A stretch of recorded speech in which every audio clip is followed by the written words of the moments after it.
Right, 1 2 1 2 1 2. Ellie. Yes. We're sitting on dusty, dry ground. We've got the evening sun on us. Bit of a wind to keep us cool. You are sat by your bicycle. Got a couple of books beside you. What have you been thinking about as you've been sat here? Interesting. I've just been for a house viewing actually because I'm about to move into a new place, or I'm looking for a new place to move into. Oh, exciting. Yeah, I'm staying with my sister at the moment and my studio is just up the road in Bethnal Green, so yeah, I'm looking for somewhere in the area because I love coming to Victoria Park and yeah, I enjoy cycling around on this rusty steed. And you're pointing at the bicycle. It's up on a stand. It's got a nice basket on the front. It looks quite solid, but also quite heavy. Yeah, it's solid, heavy, and very old and knackered, but I love it so much. Oh, it's nice that you like your bike because it's kind of like an old pal, a good bike, isn't it? Oh yeah, 100%. It's if it got stolen, I think I'd be more upset, and the person who stole it wouldn't gain anything from it. So.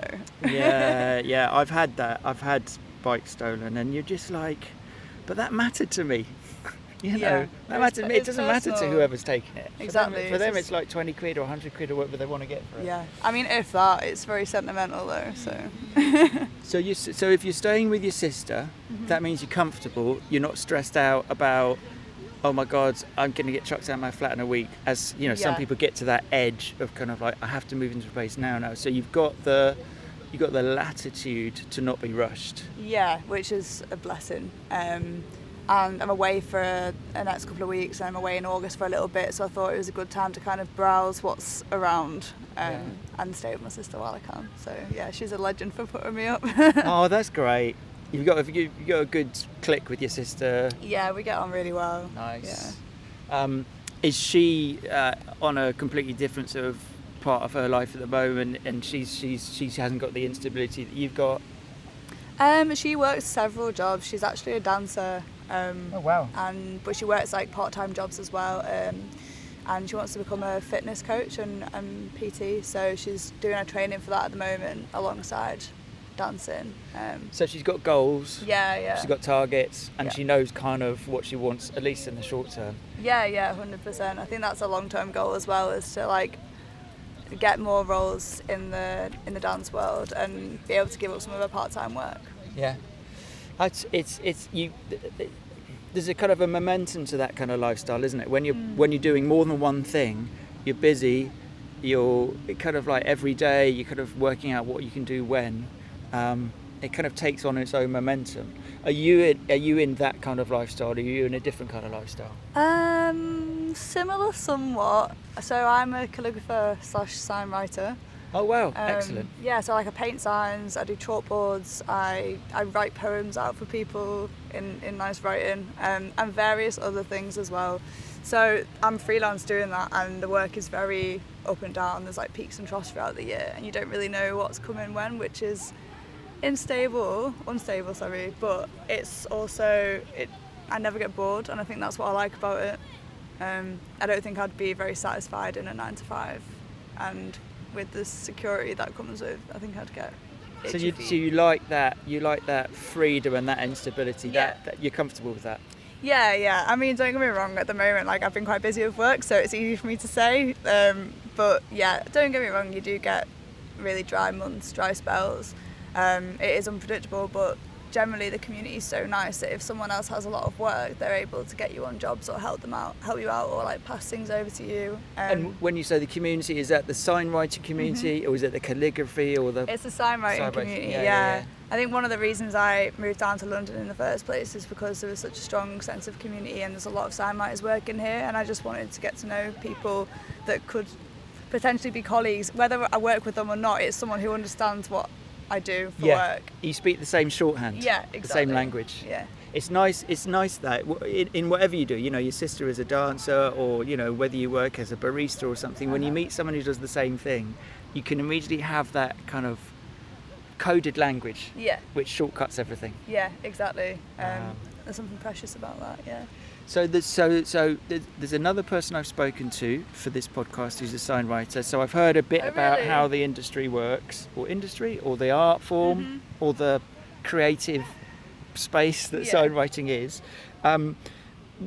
When you said you came down to London, were you doing it somewhere else before you came to London? So you know this type of work in a different environment, and then you can compare it with London and kind of like compare and contrast? Yeah, definitely. I used to live in Leeds for about a decade. I studied graphic design at uni there, and then I decided I wanted to draw everything by hand. So then I got into calligraphy, hand lettering, and then later sign writing. And I think there was one or two other sign writers up in Leeds compared to like 20 plus down here. Right. So yeah. so you were a big fish in a small pond up there? I wouldn't say that necessarily. It's just that I wasn't focused on sign writing as much up there, Yeah. and there wasn't many people to learn from or share knowledge or tips or kind of garner that like relationship with. So grow. right, that's it. So when you talk about the community that's down here, that is a positive, because up there wasn't enough people who understood what you were doing. Is that what you're saying? It's like there were very few. Somewhat, yeah. And I think I was just fresh out of uni and I didn't really know much about it. And I think there was a lack of courses up there. There's way more courses down here. And I mean, obviously there's many courses online now, which is what I did over lockdown. But I think there weren't as many meetups up there. There's quite a lot of meetups down here. So. How's your confidence in terms of what you do, how you do it, where you're at this point? Do you? I mean, you talked about sort of training in it, doing courses. That must all build confidence. The more you do, the more you know. Where would you say you're at with your confidence levels and what you do? That's interesting. I don't think it's not a gradual.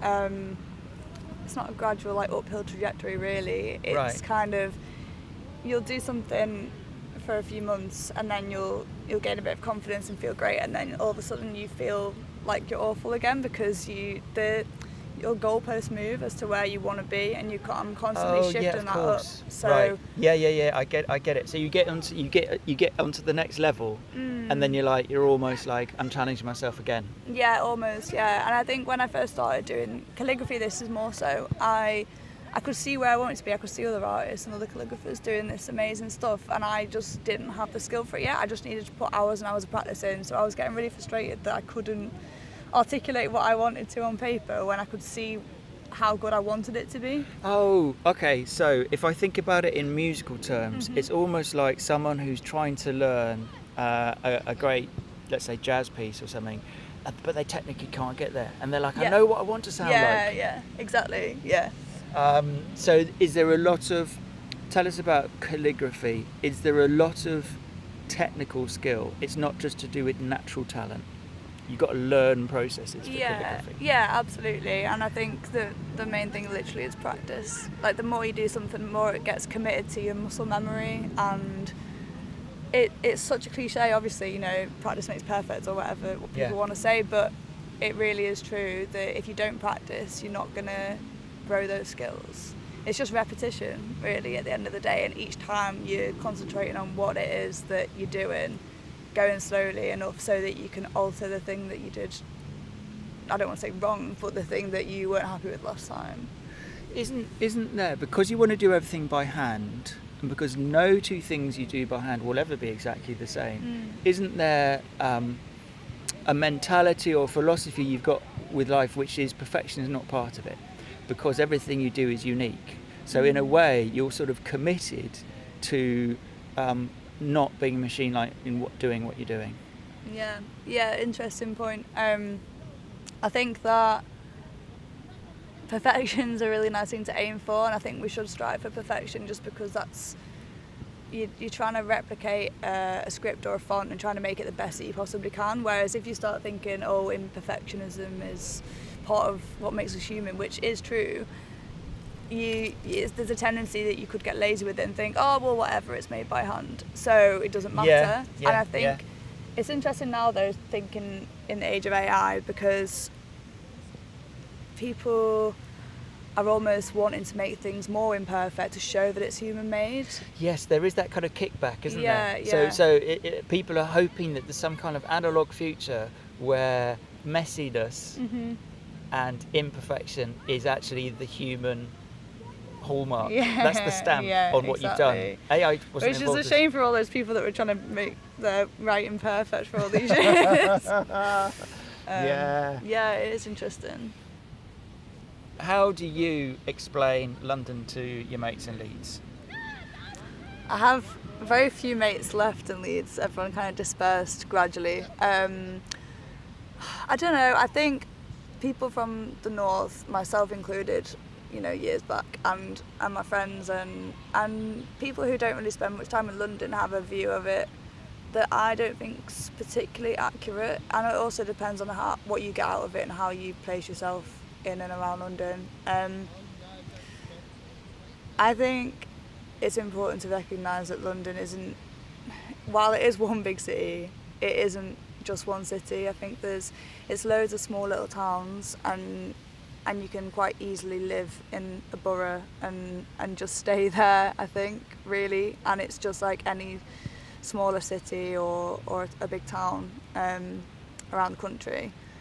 Do you because you come from outside, like many people in London, does it mean that once you find somewhere you actually you gravitate towards spending more time there because it's knowing somewhere is a comforting thing.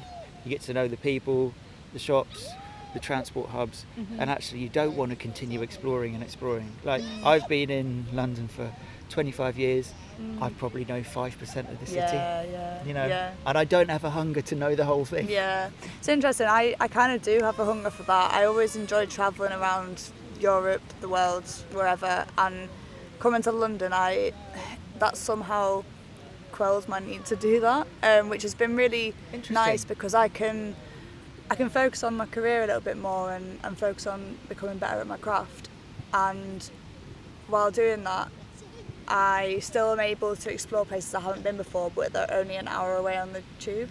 Or even half an hour. Like there's plenty of places I haven't been to in London, but I don't know. I get excited by exploring different areas, and my work takes me around the city quite a bit. Of course, as well. Yeah, of course it does. Because there's no contract in the same place, is there? No, Brilliant. Exactly. So at the moment, I've got a studio space in Bethnal Green, and I've enjoyed, the past 6 months, I've enjoyed cycling around Hackney and sort of in the vicinity of my studio it's taken me out from underground, which has been nice. I've enjoyed being above ground. We do, I think when you live in London, you visualise London through the tube map. Yeah. Which is, like you say, you kind of don't think about it. It's like we're thinking like moles. Yeah. Going into tunnels, coming out of tunnels, and we're in a different place.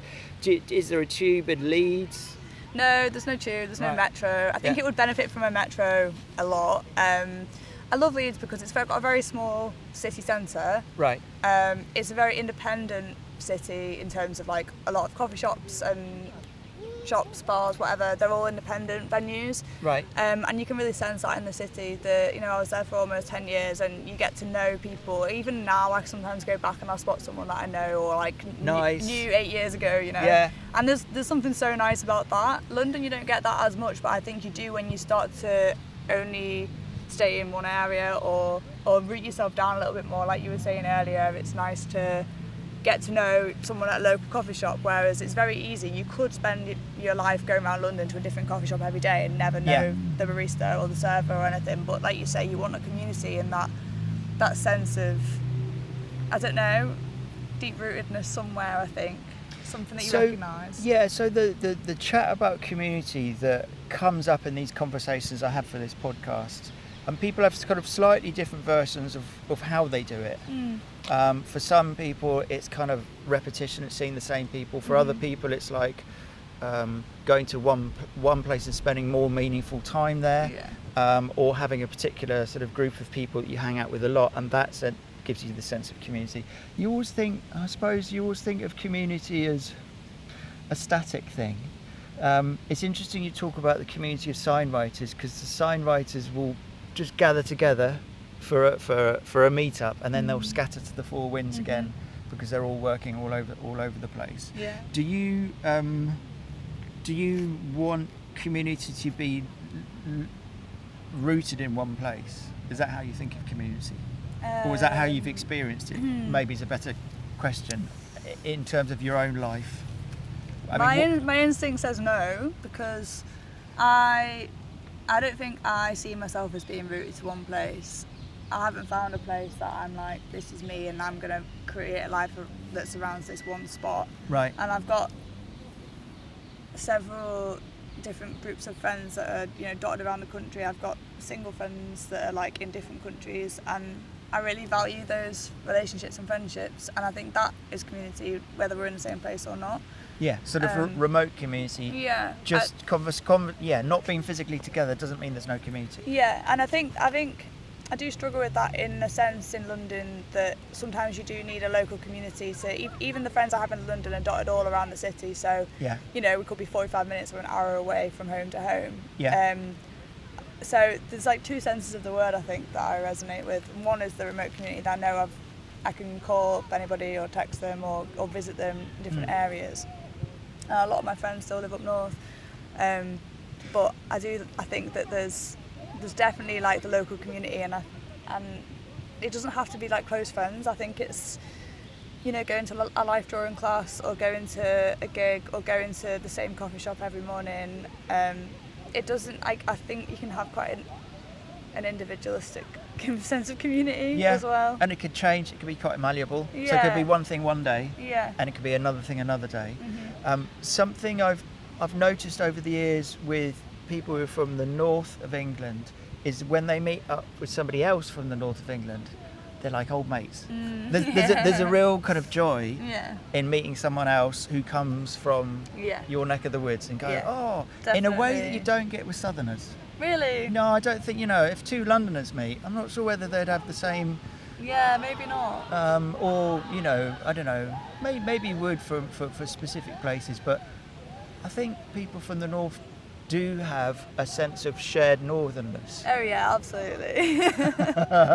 Yeah, absolutely. I was on a job the other day, and one of the guys, you could hear it in his voice, he had a little bit of a Scouse accent. He was like, oh, where are you guys from? And obviously could hear the northern accents in us. And he said, oh, I'm from the Wirral. And I said, I'm from Southport, which is basically just over the water, over the River Mersey, like up the road a little bit. Yeah. Obviously he's way more close to Liverpool. But yeah, just knowing someone from like this small area in the northwest of England, you do get that feeling of like, oh, look at us both down in London, so far away from home.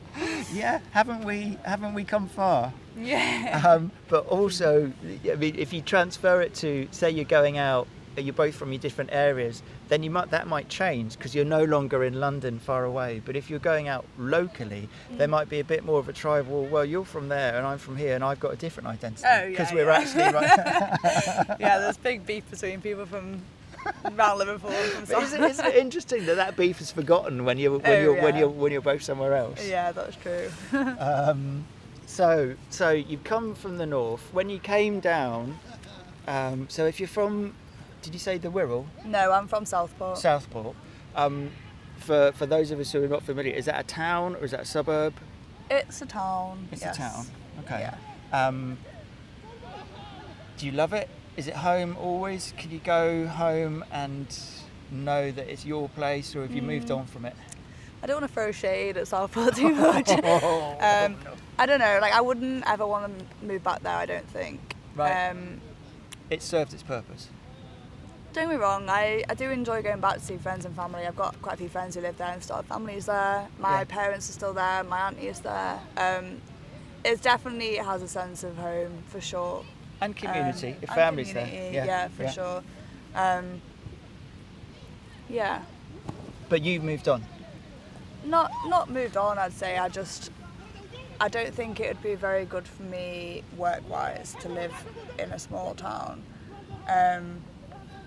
Right, just because simply there wouldn't be the work. There wouldn't be the work, and I think I would, you know how I was saying about being in London, you know, I can go somewhere new every day if I really wanted to. Yeah. I do have a sense of exploration that isn't really fulfilled in Southport. Okay, so what, still now, or you just talking about in relation to Southport? You've still got big horizons. Not big horizons, no, just in relation to Southport, I don't think I'd get a lot of joy from living in that town for the rest of my life. Right. I think that I enjoy going back to see my friends and family, but it's a nice town on the coast. The sea doesn't really come in that often. It's often a few miles out. Right. But yeah, it's nice enough. I think it's suffered the same situation as a lot of British seaside towns in the north. Right. Right. There's quite a few shops which don't have empty shops. Yeah. It's always such a depressing sign when you got too many empty shops, because you know that somewhere's on its knees. It's frustrating because like when I do go back to Southport, I'll walk the same way as I used to as a teenager and stuff, but I can appreciate things in a different way. And they've got some really great architecture up there. Okay. It used to, I think Lord Street, the main boulevard, was modelled on Champs-Élysées in Paris, which is mental. I think this is true. I'm pretty sure it's true. So it's actually classical elegance. Yeah, and it's got quite a lot of in a way. grand architecture on that street, and it's got a promenade, and there's a lot of history there. I think it used to be a booming seaside town back in the 60s and 70s. It used to have an outdoor Lido, and all these things have just disappeared because there's no funding. I don't know. There's a lot of reasons why it's kind of got in a state of disrepair, but it doesn't really. I don't know. I don't want to throw shade on it too much. But I think the general thing also is that if you have a town which is no longer fulfilling the role it had, towns are not mobile. You can't change them. You can't knock them down and move them to a different place. They just get a bit stuck without the same sense of dynamism and purpose, which in a way kind of happens in cities too, but it's hidden because cities are so big. So you have areas going up and down all the time in London. 100%. The longer you live here, the more you see the changes. But it's kind of so part of such a bigger thing that it's not noticeable. Yeah, you're right. I think a lot of it is the people who live in a place making it what it is, and I think if there was more, I don't know, investment or like uptake in community-based things there. A lot of it is underfunding, and I don't know. Do artists have to be around other artists? Yeah. Because I feel happier when I am able to talk to other artists. Yeah. Because I feel a little bit like an outlier, and I don't feel like necessarily I can. This sounds so lame, but I don't feel I can be myself properly. It's not that. It's just that there's certain things that if I hang around with without other artists, there's elements of my personality that I don't think I show as much. I don't know. Yeah, that's an interesting point, actually. I'm just thinking about it. I'm thinking because if you're with a bunch of people, let's say the sign writing, you go to pubs, you're dealing with publicans and people who work behind the bar, they have a vague interest in what you're doing, but they're not actually going to engage on the level that you probably need in terms of the chat and what you're interested in. That's true. And I'm wondering whether actually what you've said has made me think of, are artists outsiders? ? And that's actually how you exist. Yeah. I don't know. I don't know how to answer that, really. I don't think artists should be outsiders, but I think society tells you that you are. It doesn't exactly. In what way? What, by not valuing you, by not giving a proper monetary kind of reward for what you do. So we give loads of money to bankers. Exactly. And we give very little money to artists. Yeah, exactly. Which kind of keeps you on the outside. Yep. In a practical sense. Yeah, absolutely. And that's where it stems from. And then that then dictates people's beliefs about artists, and that spreads a bit more powerfully than. Do you resent the way artists are treated and thought about? Do you sometimes think by the government? Yeah. By the government, yeah. Society in general. Do you think society in general values artists? Yeah, I think society in general loves watching films and listening to music. Everything visual in this world that we've created has some level of like visual artistry behind it, and even a garden has an element of creativity behind it. And people enjoy these things all the time, but don't necessarily realise that you have to fund creatives to get these nice things. And the nice thing about your job as a sign writer, and probably as a calligrapher too, is you can get piecemeal work. You can get paid a rate per piece. Unlike some artists, let's say you're a musician, you've created a song but nobody listens to it, or you haven't got the way of putting it out there, or you're a painter who paints and nobody buys your painting. You're actually doing a jobbing artist work. I mean, I've navigated the world by just starting to do something that's commercially viable. I didn't used to. Did you think about this, or did you just come to this understanding, having started out on the artistic road, and thought, actually, I need to pay the rent, and I need something that will pay the rent? Yeah, bit of both, to be honest. I studied an art foundation. All I wanted to do was draw and paint when I was younger, and I started an art foundation, and I had a really awful tutor that said, "You're never going to make a living as an artist." What? Yeah. The tutor? So the person who's teaching you? She was awful. She was so bad. She said, "You're never going to make a living," and I believed her, so I applied to do graphic design. I absolutely hate graphic design. Right. Did you know that when you applied? I didn't know that at the time, no. I pivoted what I was doing and started creating graphic artworks and getting interested in graphic design. I was super interested in it. I thought, wow, I'll learn more about this. Great. And then 1 year into my graphic design degree, I realised I don't like making this. I don't understand how to make graphic artwork, graphic design. Right. Was there a moment when you were just like, what am I doing? No, I think I realised after finishing the degree. I think I realised like in bits while I was doing it that it wasn't for me, for sure. But did you carry on because that was the only option at that point? Somewhat. I also thought, well, I think by the time I realised it was in the third year, and I don't know. I mean, that's a whole other story. But what I carried on with was drawing letters, because we studied typography as a part of graphic design, like one element as part of the degree. Right. And in our first term, literally, we just did 1 day a week in the first term of uni, and it was about drawing letters and understanding typography and type hierarchy, and I basically took that and ran. Right. So something good did come out of it. Oh, absolutely. Loads of good things came out of it. Moving to a new city, making friends and connections, and this and that and the other. I just don't think I think I would be fine without my degree as much as I am with it. Yeah. So from what you've said, it's almost like a bit of chance and circumstance that you've ended up being a sign writer at all. Oh yeah, completely. Because you basically you took the one thing that you felt was worthwhile and went with it, like you say. Yeah, and we just carried on drawing letters, which led to calligraphy, it led to hand lettering, and then that's how I started seeing it being commercially viable. Is can you draw me a logo? Yeah. So I'd hand letter and draw this logo for somebody, digitize it, which is a skill I learnt on the course, to be fair. Yeah. So the digital.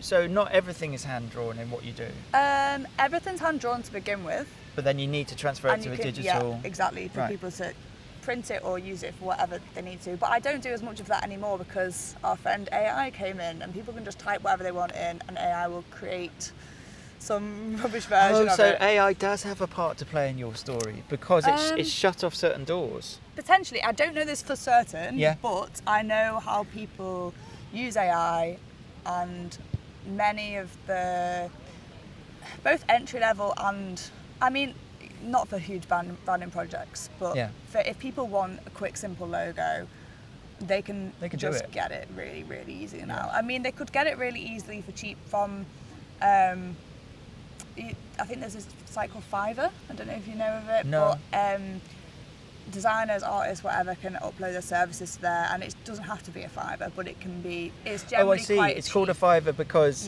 there's a small exchange. Yeah, if you're going to use somebody's work, you pay for it. Yeah. And I don't think, I've not been on the site in years, but I think maybe it's the price range is whatever you want, but there's a plethora of people that you can say, what's your price for a logo, and then you get like a market to pick from. Got you. So it's kind of a hand tool to kind of navigate through a little bit of this sort of AI confusion. Yeah, potentially. And also feel that artists are getting something for their skills, for their experience. But I think there's also, yeah, I mean, this is a worldwide thing, so I don't know how many people, like how many designers use this or are on this to offer their work or services. But I've stopped really doing stuff like that as well. I don't know. I wanted to get off a screen as much as possible. I'm now on this screen permanently. You just picked up your phone there, but your phone is resting on 2 books. Yeah, one is yeah. what is that, like One's a mind a Sudoku book. That's a Sudoku book. And then is the other one a journal or a diary? Yeah, it's an empty notebook, which It's full of promise. It's full of promise. I'm hoping to kind of sort my ideas and whatnot out on it. I need to start. So I make worksheets for other people to learn calligraphy. Okay. And I'm planning some new variations of the worksheets I produce. So I just wanted to kind of get a new book and outline what I want to say and how I want to go about teaching it and things like that. So you want to give forward. You want to help other people either fall in love with it or have the practical skills. Yeah, absolutely. You want to spread the word. Yeah, absolutely. I think it's such an important, like calligraphy more so on this. Like I've only started sign writing properly recently. I always dabbled, but I've only started doing it more full time recently. But I'm a calligrapher really, and I think it's such a beautiful meditative practice. Whether you want to commercialise it or not, I think everyone should spend time doing it. Just take us into the mindset of you doing calligraphy. Mm-hmm. So you sit down, you've got a pen or a crayon or whatever it is you use in one hand. You've got your blank sheet of paper. What goes through your mind? What are you thinking? I'm thinking about what marks I'm going to make on the paper. I think it's more like achieving flow state and being in a space where you're only focusing so intently on what you're trying to produce. Like all my effort and energy and mental space is going on trying to make that letter look as beautiful as possible. And as slow as you write down, you're not yeah, you can be expressive and fast, but if I'm practicing like doing drills and just doing repetitive strokes to try and improve my consistency, I'm like on the page with the letters. I'm not thinking about what's for tea or what is going on in my life, or it's similar to, I don't know. Yeah, it reminds me of just meditation really. I think I always want to do something with my hands, so meditating for me, just sitting down isn't really enough. Like if I can do something with my hands while thinking of nothing, that's quite beneficial to me. That's always a state that you can go to, and it's a state that you can... Not always. Sometimes my mind's too busy and I can't really convey what I want to, like my brain wants to do isn't happening on the paper, and that's really frustrating. So sometimes I just say, not today, I'll try again tomorrow, because there's no point in pushing through to a point where I'm just going to get more frustrated that I can't do it the way I want to. And we talked earlier about like layers or levels that you reach, and then you reach for another level.